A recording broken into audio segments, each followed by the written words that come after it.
हम सब ने कई बार प्रार्थनाएं की हैं, कई बार तो बस दोहरा देते हैं, है ना? लेकिन क्या कभी सोचा है कि उन शब्दों में कितनी गहराई छुपी हो सकती है? आज हम गोस्वामी तुलसीदास जी के एक बहुत ही प्रसिद्ध भजन श्री रामचंद्र कृपालु भजमन को एक अलग ही नजरिए से समझने की कोशिश करेंगे। इसे सिर्फ एक प्रार्थना की तरह नहीं, बल्कि एक कवि के बनाए हुए खूबसूरत एक शानदार चित्र की तरह देखेंगे। तो चलिए इस चित्र के रंगों को जरा और करीब से देखते हैं। श्री रामचंद्र कृपालु भजमन, ये सिर्फ भजन की पहली लाइन नहीं है, ये तो एक मंत्र जैसा है। एक ऐसा बुलावा जो कहता है कि बाहरी दुनिया से ध्यान हटाओ और जरा अपने अंदर झांको। भजमन, इसका मतलब है हे मन भजन कर। ये सीधा सीधा हमारे अपने मन को एक पुकार है कि चलो अब कृपालु श्री रामचंद्र में लीन हो जाओ। तो सवाल उठता है कि आखिर वो कौन है भगवान राम, जिनकी ये सदियों पुरानी स्तुति आराधना करने को कहती है। ये भजन किसी अनजाने ईश्वर की पूजा करने के लिए नहीं कहता, बिल्कुल नहीं, बल्कि ये तो हमें भगवान राम के एक बहुत ही खास और सुंदर चित्र से मिलाता है। तो चलिए इस चित्र की एक एक परत को खोलकर देखते हैं। तो आराधना का ये शाश्वत आह्वान, और इसकी शुरुआत होती है भय को हरने वाले रूप से। भजन शुरू होते ही हमें राम के सबसे जरूरी गुण से मिलाता है। मतलब उनके रूप या उनकी शक्ति के बारे में जानने से भी पहले हम उनके दयालु स्वभाव के बारे में जानते हैं। हरण भव भय दारुणम, इसका मतलब है वो जो सांसारिक जीवन से पैदा होने वाले भयानक डर को दूर कर देते हैं। ये बात बड़ी दिलचस्प है ना? तुलसीदास जी चाहते हैं कि हम सब राम को सबसे पहले एक रक्षक के रूप में देखें, वो रक्षक जो हमारे दुनियावी डर को दूर करते हैं। और यही बात उन्हें एक ऐसा ईश्वर बनाती है जिनसे डरने की बजाय जुड़ाव महसूस होता है। तो देखिए, भजन का पहला निमंत्रण किसी राजा या योद्धा के लिए नहीं है, बल्कि एक दयालु रक्षक के लिए है। ये पहली लाइन ही भक्त और भगवान के बीच एक गहरा, एक पर्सनल रिश्ता बना देती है। ये बताती है कि हम एक ऐसे ईश्वर की शरण में हैं जो हमारी कमजोरियों को समझते हैं और हमें सुरक्षा देते हैं। तो चलिए अब आगे बढ़ते हैं दिव्य सौंदर्य के चित्र की ओर। काव्यात्मक रूपकों से इस छवि का निर्माण कैसे हुआ ये देखते हैं। अब जब हमने उनके दयालु स्वभाव को समझ लिया है, तो कवि हमें उनके दिव्य सौंदर्य की एक झलक दिखाते हैं। और सच कहूं तो तुलसीदास जी शब्दों के जादूगर हैं। वो प्रकृति से सबसे खूबसूरत तस्वीरें उधार लेते हैं और उनसे राम का एक ऐसा चित्र बनाते हैं जिसे भुलाया ना जा सके। तो इस चित्र की शुरुआत होती है आंखों से। नवकंज लोचन, यानी आंखें हैं ताजे खिले कमल जैसी। अब देखिए, कमल सिर्फ सुंदर नहीं होता, वो कीचड़ में खिलकर भी पवित्रता और शांति का प्रतीक है। ये हमें बताता है कि उनकी दृष्टि में कोई दोष नहीं, सिर्फ करुणा है, शांति है। और यही नहीं, कवि इसी कमल की उपमा को आगे बढ़ाते हैं। कंजमुख, उनका चेहरा भी ताजे खिले कमल जैसा।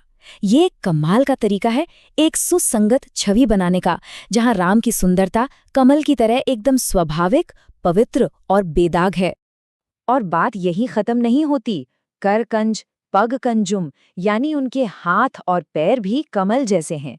जरा सोचिए, कवि ने तो जैसे राम के पूरे अस्तित्व को कमल की कोमलता, सुंदरता और पवित्रता में डुबो दिया है। उनके हर अंग से दिव्यता झलक रही है। कमल के अलावा भी कवि इस चित्र में और रंग भरते हैं, जैसे कि उनका रंग नव नील नीरद सुंदरम, एक ताजे पानी से भरे नीले बादल जैसा सुंदर। ये बादल जीवन और शीतलता का प्रतीक है। फिर आता है उनका आकर्षण, कंदप अगणित अमित छवि, यानी इतना जबरदस्त आकर्षण कि प्रेम के देवता कामदेव भी उनके सामने अनगिनत बार फीके पड़ जाएं। और वो पहने हुए हैं पटपीत, यानी चमकीले पीले वस्त्र, जो ज्ञान और दिव्यता का प्रतीक माने जाते हैं। तो ये तो हुई उनके सौंदर्य की बात। अब उनके सुंदर रूप से आगे बढ़कर उनके एक और बहुत ही जरूरी पहलू को देखते हैं, एक धर्मपरायण योद्धा राजा। और यहाँ पर हमें देखने को मिलता है करुणा और शक्ति का एक अद्भुत संतुलन।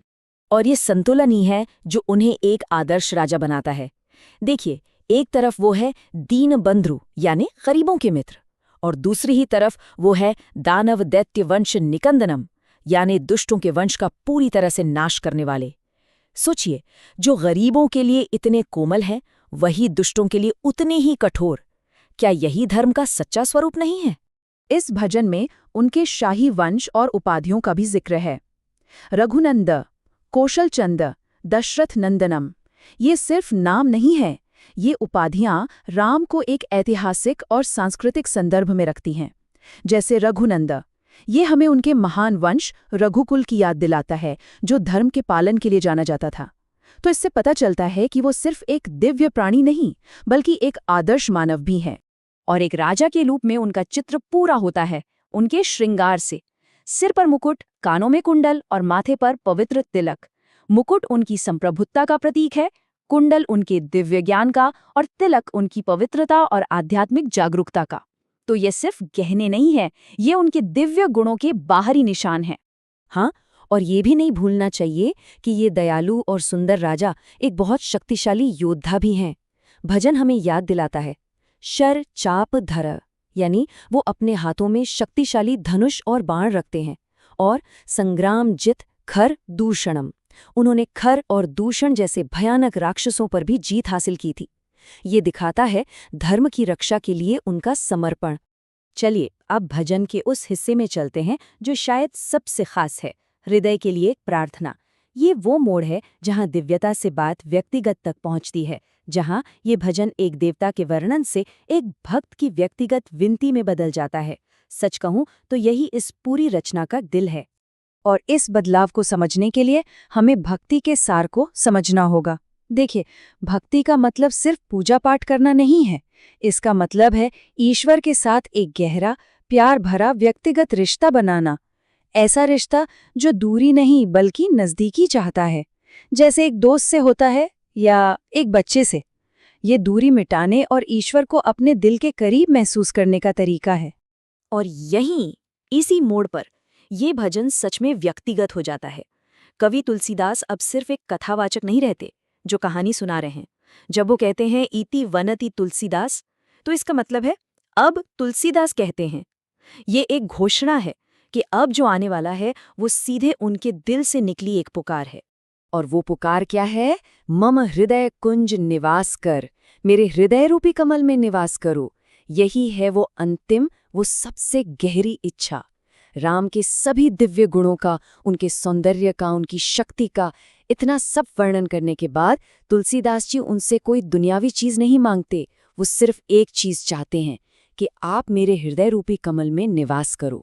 और बस इसी एक लाइन से वो भव्य चित्र एक आत्मीय, एक अंतरंग संबंध में बदल जाता है। तो इस तरह ये भजन एक शानदार चित्र से शुरू होता है और एक बहुत ही गहरी अंतरंग प्रार्थना पर आकर खत्म होता है। ये हमें सिखाता है कि सबसे महान ईश्वर शायद वही है जिसे हम अपने दिल में बसा सकें।